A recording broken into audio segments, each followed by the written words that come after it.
Well, hello, I'm Ed Parco. I'm here with Amy Tiemeyer, and we're the host of.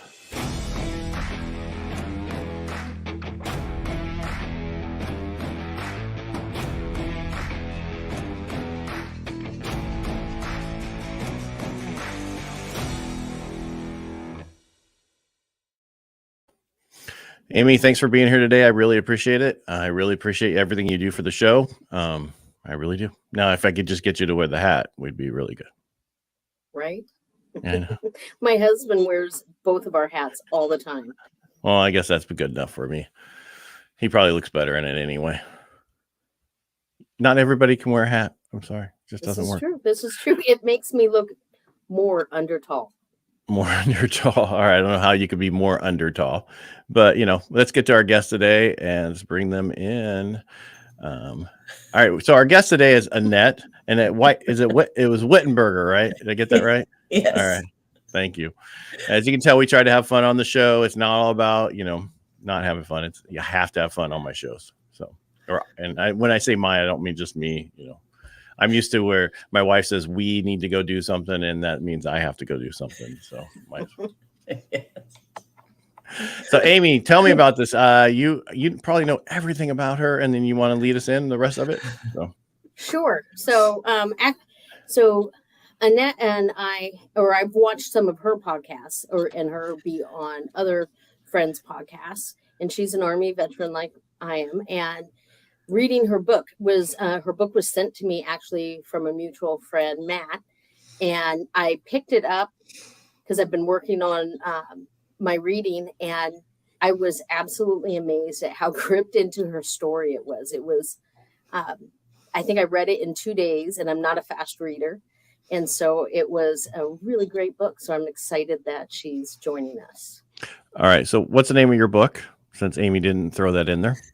It's called The Wall Between Two Lives. All right. So was it? I assume it's between civilian life and military life. Yes. Or is this? Oh, okay. Well, it was just a gamble. I was 50-50 it basically with mental health struggles in there. There was that. We could get into it later. We might as well. All right. So Amy's going to ask you questions. Why'd you pick the Army? Let's get those out of the way so we can get into your story. The Army in high school was all I knew. I really didn't know about any other branches. I didn't educate myself on it. It was like the Army was it. I had a friend who enlisted out of high school, and we attended an all-girl Catholic high school. So it was not the normal thing to do. So when she enlisted, I said, that's cool. And I wanted to do the same thing, but I chickened out and I ended up going a different route. So, but bottom line is the Army was the only thing I knew. That was it. That was the only thing. And what did you do when you were in there? I was a chemical officer, and not by choice. It was just one of those things where, females didn't get a lot of options. So when you chose the 6 options that you were given, it was just needs of the Army. And that was chemical was my 6th choice. And I got that as my first option. And then I got military intelligence as my 2nd option. And you ended up getting the chemical one? I did. And how long? All right, I'm going to keep going since Amy's not opening her mouth. How long were you in? 17 years, 4 months. Wow. I want to know about your podcast and other stuff, but I want to finish with this little thing because otherwise Amy will bring us back to here. I'm just picking on Amy because I haven't seen her in a week. So you're transitioning out. Do you want to kind of get into that story why you transitioned out at 17 years and not 20 years? Yeah. And before you go there, I want to put you center stage. Hey. There you go. I did not get picked up for promotion to lieutenant colonel. And so they gave me the option of retiring or finishing out in the National Guard or the reserves. And after some soul searching and talking to a recruiter, I decided, you know what, I'm going to retire. That's it. They're giving me that option, and that's what I'm going to do. And so that's the option I took. I retired. And I mean, I am grateful for that, because they could have just said thanks. So I get. Well, 17 years is a lot of time in service, regardless. And I know that you struggled with that, but that's still huge. Yeah. So thank you for your service. No, thank you. Yes, thank you. What did you do when you got out? I had a mental breakdown. No, I really did, because I felt like a failure. How come I couldn't have at least stayed until 18? And how come I couldn't have finished out on this path? And how come and what ifs, all of those things. And so that's when I discovered that all the things that I had gone through in my life were signs of what was going to be diagnosed later as PTSD, depression, and anxiety. And so I did. I think I just had to have that final volcano to erupt for me to figure out what I was going to do next. In my mind, I was going to go back into the Army as a civilian. I was going to work with soldiers. I had all these plans. But I decided that I needed to write about it or talk about it, because we meaning, all of us that grew up in the 80s and in the military, we just didn't talk about that stuff. And so I had to, or I wasn't going to make it. And that's what I did. I decided to talk about it and create a whole blog about it. So I just went big, just did it all. So how long did it take you to get comfortable after you transitioned? Like, I know you went through some stuff with, and it's interesting to hear, when it's not your choice, how much longer it takes to transition. So how long do you think that was before you became almost like comfortable in your skin? About 4 years. 4 years to accept it, to learn to live with it instead of suffer from it, to be okay with, hey, I'm not okay, and this is me. And the backlash and the stigma, all of that stuff, it took me about 4 years. Can I, please, I'm not trying to date you. I just kind of want to understand, what year was this? Are we talking about? 2016 is when I retired. Wow. So it's recent stuff. It wasn't Yeah. Wow. Was.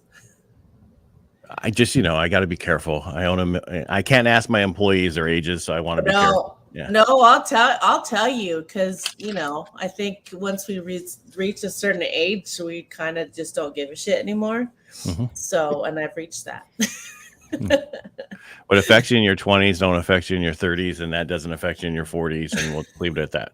So, and that's the same thing with, you do a podcast, and once you get to a point where, I don't mean this wrong, but you don't care anymore. You're just there to talk about stuff. You don't care about everything else, is when the actual podcast takes off and everybody really, everything comes out of it, and that you have to get to there. And it takes a while for people to get there. Mm-hmm.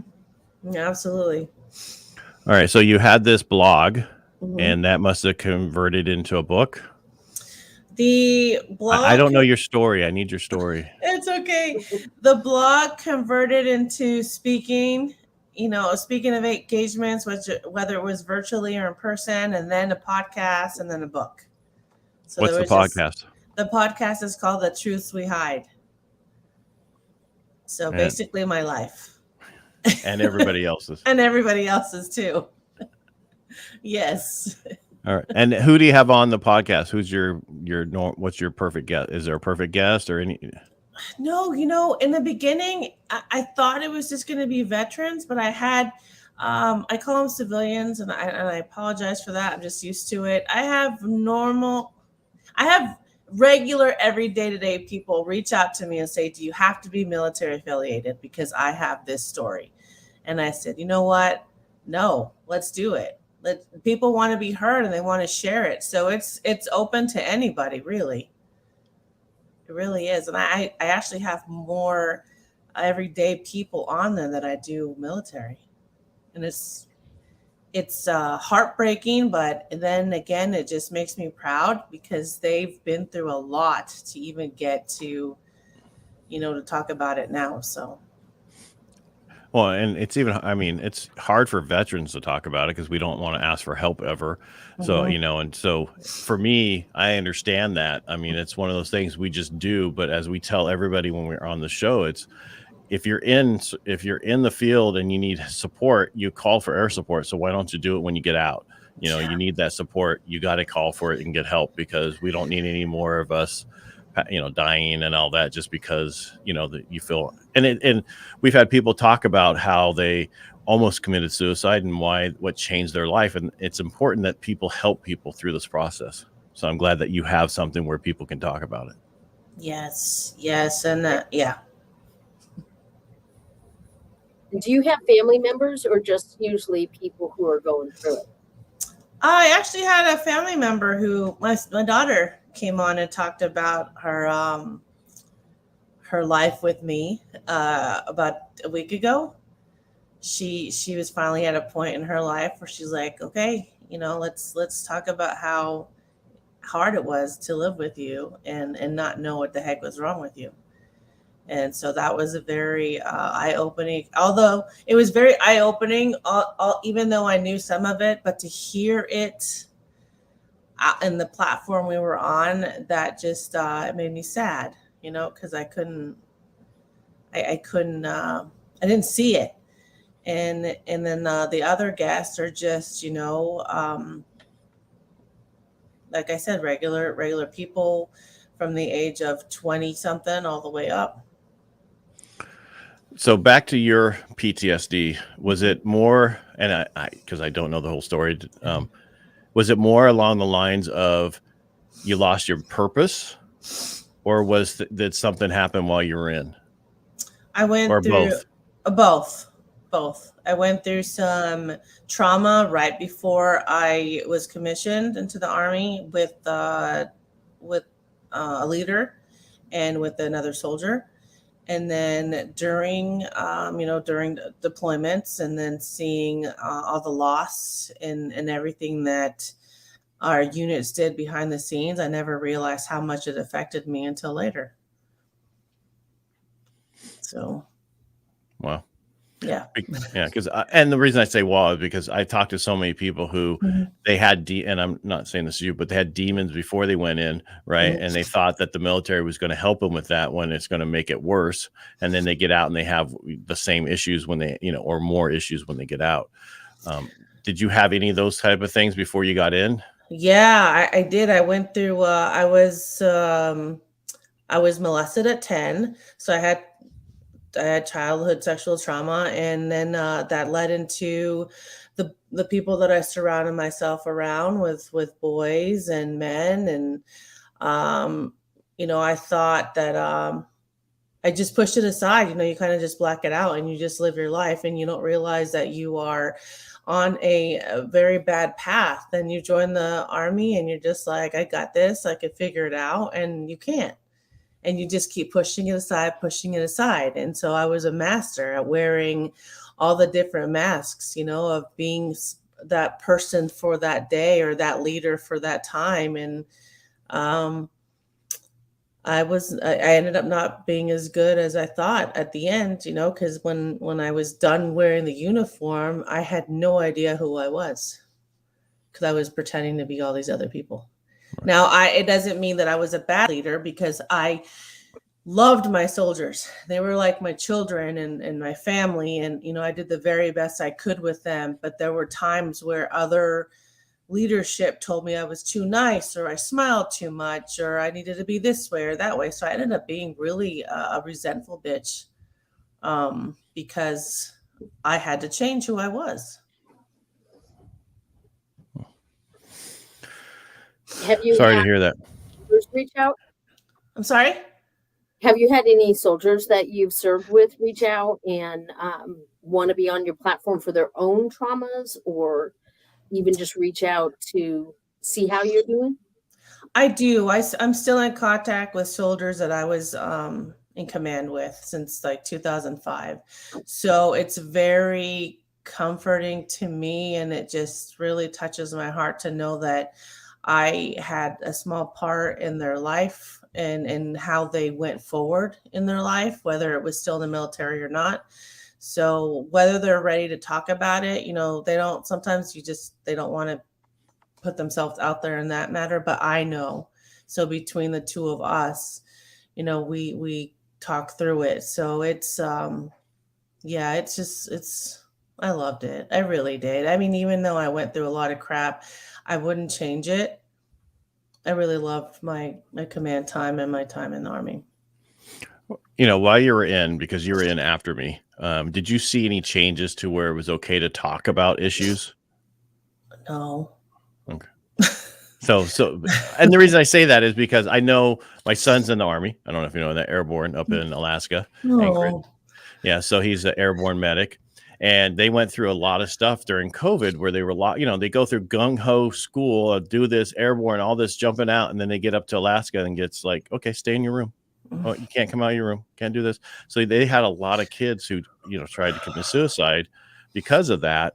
But it is, I see a different change because I talked to some other lady I've known for a long time who's in right now. And she's like, all my kids, all my people have to talk about their issues. I want to get them help because it's okay to have these issues now. You were in 2016. This is 2000, whatever we had in 22 or whatever. There's a huge difference, but my question is it just happening now, or was it something on the move forward, and please don't, is it different for men and women in the service when it comes to this kind of stuff? I was talking about this a few days ago. I don't really think there's a difference anymore between men and women because men are taught, and I'm just because of what I've seen, you're taught to be, fierce and tough and not to show emotion, but women were also taught the same thing. You need to be tough. You cannot cry. You have to be a certain way. And so we're both struggling to be this person. And although I know I was very emotional, there were times where I did cry in front of my leadership, and man, that was tough. But I really don't see that big of a difference because we're both supposed to be tough, and although women, we're more willing to talk about our feelings, it doesn't mean that we're willing to talk about it while we're still in uniform. So, I think that's one reason why even with the work I do now, it's not specifically for women, it's for both, because I have a son and daughter that are 19 and 21, and I've seen things in them that I need to continue to teach, to use your voice, to find that strength, to find that courage, to know that it's okay to get mad and sad and cry, that it doesn't make you any less of a person. So I don't know. Did that answer your question? I get so fierce when it comes to that. No, there wasn't a right or wrong answer to the question. It was just what you were feeling, because I think it's important for us to talk about this kind of stuff because it's not talked about, and it needs to be addressed because I don't want to lose any more people because it's not being addressed. And I wanted to see if there was a difference in change and how can we help make that change differently. I mean, we are so connected now through, when I was in this is how long ago it was. The Cybex machine I did in physical therapy used a floppy disk. Okay. We'll leave it at that. All right. Yeah. All right. And I'm not saying that was that long ago, but I'm just saying that's how it was. Right.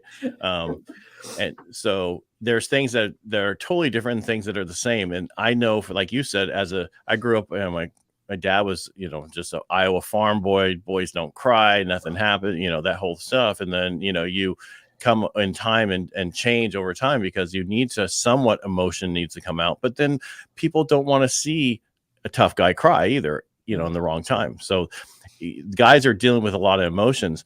And I kind of got upset the other day because someone said, actually it's not really upset, but my wife was listening to Danny Trejo's, book, right, about his life. And his son came to him and said, your toxic masculinity is, and he's like, fool. And he called his uncle and he's like, what's this fool talking about? Right. And so basically he learned as a kid, it was punch first, whatever. But I think that's not so much toxic masculinity as anger issues and not dealing with those issues. So I hate being labeled, these labels that people use, when it's maybe not that at all, but it's an easy way to throw people in these little groups. Why don't we deal with the anger issues of what he dealt with as a kid? Because if you hear a story, it is a horrible story as a kid growing up and everything he went through. So it could be definitely anger issues. We've had people on here who talked about, I couldn't deal with it. And so I would get I was angry about it. And this is how I reached out and did certain things. Right. So I think I'd like to add, like my dad told me that crying was a woman's manipulation. And he was a Marine. And I have a really good relationship with my dad now. And we've worked through these things. But I was taught that emotions were bad. And so when I went into the military, my ex-husband describes me as incredibly stoic. And so then I think when you figure out who I am, I had to still accept myself that maybe I'm just not as emotional. And my husband is, prior Marine. He's in the Air Force Reserves now. He is a ball bag. A kitty commercial comes on and he's bawling. But it has nothing to do with his masculinity, and it has nothing to do, and he's not manipulating anybody. And so he's kind of the perfect yin to my yang. And I had to forgive myself for not being an emotional woman. I thought but like figuring all that out is complicated, right? Mm-hmm. So am I less than a woman because I'm not emotional? Mm-hmm. What if I don't want to cry? Do I have to cry? Yeah. But I can see your dad's comment and I can see how it plays into things. I've been in a room where I'm talking to an employee, right? And it's female and they start crying to get the whole thing.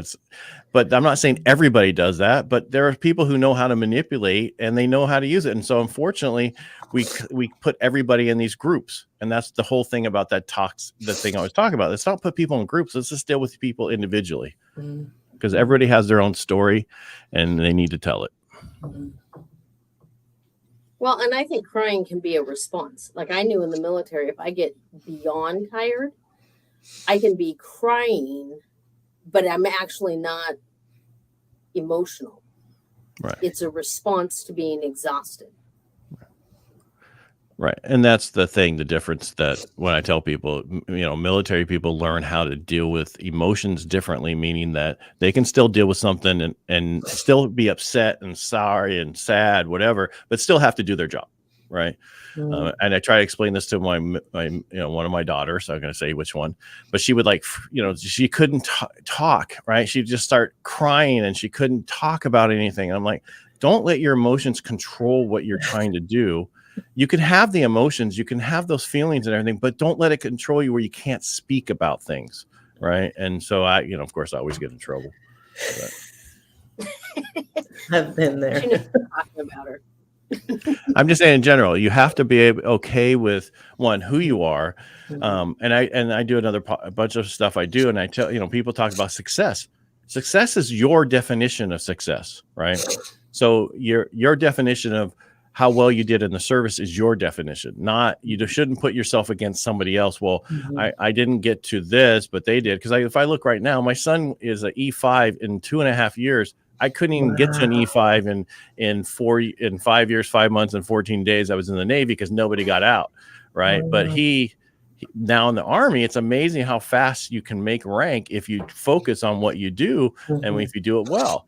Right. And so there's a lot of stuff that you can't put two people the same all the time. So move on. Next.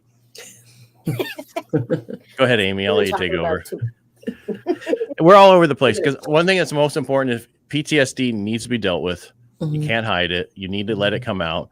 I'm going to say one last thing about my mom would never deal with stuff, right? I remember as a kid coming down the stairs, she's screaming in the freaking kitchen, just crazy. And she would throw stuff under a rug. I always said she was like hide it under the rug, right? And then Thanksgiving would come, and somebody would trip over it, and then it would be a huge blow up because that whole stuff. And and that's, you need to deal with things in your life that is bothering you.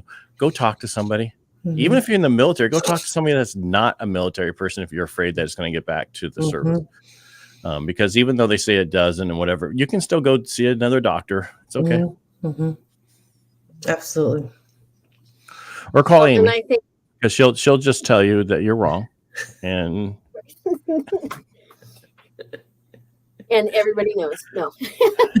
But I do but think, then she'll have you talk to her husband, and then you guys can cry together. yes. But you have to understand, it's super important to find a yin and yang, because otherwise we'd have two stoic people and nobody would ever talk about any feelings. But well, can I say one last thing when it comes to feelings? So basically, for me, I lost my dad when I was 12, hairy cell leukemia, Agent Orange, the whole 9 yards, right? I remember it in high school, was it high school? Yeah, right about then that it happened. And everybody's like, why are you here at school? And it's like, because where else I'm going to be, right? I'm going to be at home crying about this. It never really affected me drastically until I had a son. And then later I was watching a commercial where the son calls dad home when he's, on the holiday. And then that hit me. And that's when it finally hit me, right? That I didn't have that same thing. And, my wife's kind of the same way with her family. Her mom's not here, dad's not here, that kind of stuff. So, these are things that you have to deal with. And you have to be, it might not be the best thing, but you need to deal with that loss. And you need to deal with it sometime, usually sooner than 15 years later or 20 years later, like I did. So. It's amazing all the personal shit I give out on this stuff and everything else I do. And I was a private person. Nobody ever knew anything about me. So I will say, I'm really thankful that you're here. And so like I messaged you earlier, I was excited to talk about your book. I think it's incredibly impactful that you were so transparent in your book. And I think that's why it was just, I couldn't put it down, is because it was such an engaging story, and exactly I could see how you were feeling and different things like that. And even though it had nothing to do with my own story, it just felt very authentic. So I didn't want to say thank you for that. Thank you so much. So is your book on Amazon if somebody wanted it? Where's it at? It is. It's on Amazon and all the other Target, all those areas. It's also available in audiobook form now. On Audible? Yes, on Audible and iTunes. Is it your voice or somebody else's? It is. I narrated it myself. Well, that's great. Those are the best ones. It was a hard one. Very, very hard. So it's out and there give now. the name one more time for people who could listen to this afterwards. Yes, The Wall Between Two Lives. How long did it take you to write that book?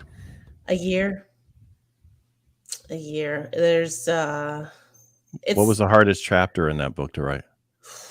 The first one? Or the last one? Let's see, the prologue, the first chapter where I talked about my my sexual trauma, because I had to dig back into police reports from the 80s.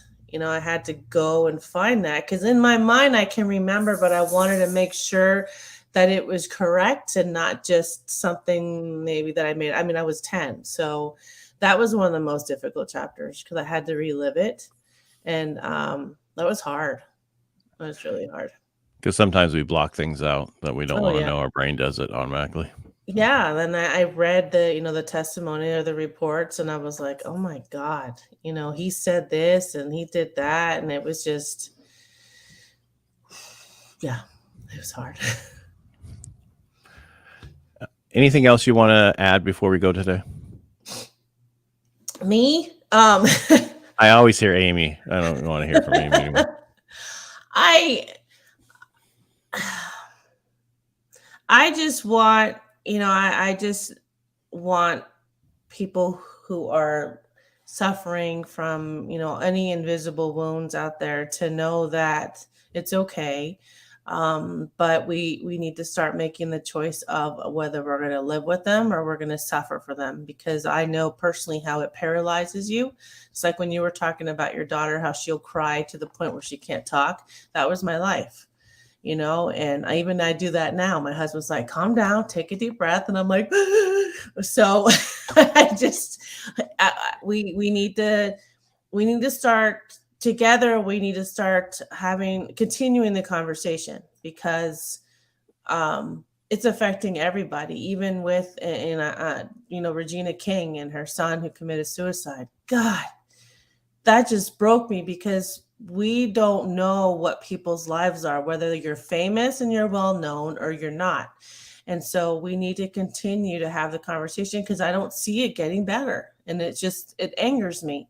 And now that I have my children who see this, I will fight harder. And I'm so passionate about leaving a legacy for them to continue this when I'm gone, because it's very difficult. This society and this generation is just not easy. So I just want people to know, and I know we can reach out to you, but anybody, I'm always open. I have people who contacted me anonymously or not through all social media, and I'm always available to just hear you, because I think that's one of the problems, is that we want to be heard and not judged. And so I could talk about this forever. I just want people to know that there's hope. It will.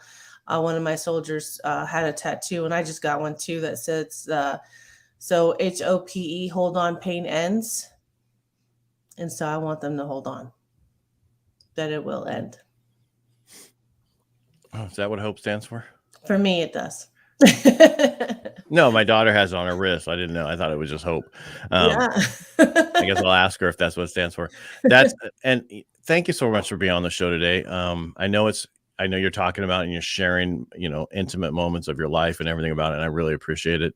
We ask a lot of our guests who share a lot, and I thank you so much for being here today. No, thank you for having me. Honestly, thank you so much. Yeah. Amy, anything else you want to add?